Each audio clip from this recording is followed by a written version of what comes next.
Score standing by. What you got? We got tips on how to buy a car, which it seems to be this landscape that's difficult to navigate. Ben Spadafora is with us he's the National Director of Car Cost Canada, which you can find online, carcostcanada.com, very easy.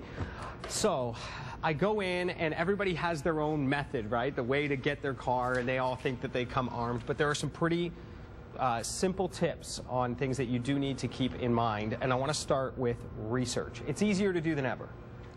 It really is. I mean, with the internet, you know, it's very easy to do. Comfort of your own home. Manufacturers have great websites that tell you about their products. You can build your own car and everything there. I'm sure they like that, and you get excited about it. But you should also take a look at, I imagine, reviews of the vehicle and how it's done in its run, right? Absolutely. I mean, that will help you to become familiar with perhaps some of the experts in the marketplace that talk about that particular car. And the other thing I notice when I'm looking at cars, I do this a little bit, is when you see one out there and you love the look of it, you realize all those little things are sometimes add-ons, right? So you can actually price it appropriately for the look that you want. Let's move on to knowing the score, and by that you mean what? We meant that your credit score. In other words, and remember that buying a car is an emotional decision. You go through all those steps, the color, the model, the add-ons, all that sort of thing. At the very end of it, you don't want to be disappointed if you can't qualify for So I've got my Porsche 911 Carrera GTS all built up, and I'm ready to go, and I get in there, and they're like, you can't afford this.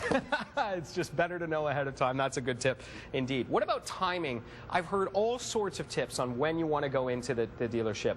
How does that work? Well, there's a varying timing. So there's seasonal timings, end of the year, like now. It's an excellent time to go in. Okay. So we have the middle of summertime, and there's family pricing and incentives, finance rates are being announcements, that sort of thing. So you always want to make sure that timing, and not to go in at the end of the month, by the way. Okay, don't do that. Not to do that at all. Okay. Best to go in around the 20th, the 22nd, when it's a little bit quieter at the dealership. And you'll get the attention that's warranted, and you'll be able to negotiate a better deal. Now, you say don't be afraid to travel for a deal. That's right. So in other words, your local dealer is obviously someone that we endorse that you should do business with. But sometimes you may want to check someone a little bit farther away just in case that you might get a slightly better deal. Earlier I mentioned add-ons. One of the things that I always have trouble with is I get it all built. Everything's the way I want it, and then the salesperson passes me off to the finance person who then hits me up for an extended warranty. What's your thoughts on that? Extended warranties are good if you are a high mileage driver. You're going to keep a car for a long, long time. But at the same time, don't be afraid to ask for a 10 or 15% discount. Just because it says X amount of dollars, don't be afraid to ask for a discount. Now, I've also had friends say you want to get the whole deal worked out, and then you hit them up and tell them, I have a trade-in. That seems a little bit disingenuous to me, but I'm the customer. So what do you think about trade-ins? How do I want to approach having a car now and saying, I have this to trade in? When do I want to let them know that?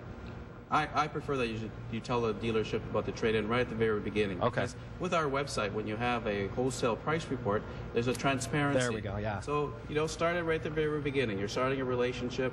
You don't want to be disingenuous, as you say. But on your website, actually, I can find out what they pay for the car, so the cost of the car, so I can come in armed knowing exactly how much I should be paying. Correct. Above and beyond that cost. I'm obviously not going to get it at cost. Correct. You'll know cost, but you're also going to know incentives. And some incentives are not advertised. So our website also tells you that, and those special finance rates as well. And then finally, the test drive. What do you think? Real important. Okay. We're all different sizes and shapes. We all have different senses. That car may not even fit in your driveway. So it's a really good idea to take that car for a test drive. Carcostcanada.com with all these details and tips as well, right? All the information that I need there. Correct. Just like that. Thank you, Ben, for coming in. And, if you're thinking about buying a gift for somebody, as like a car, like a brand new car, I love that you said make sure that you buy it for them, not you.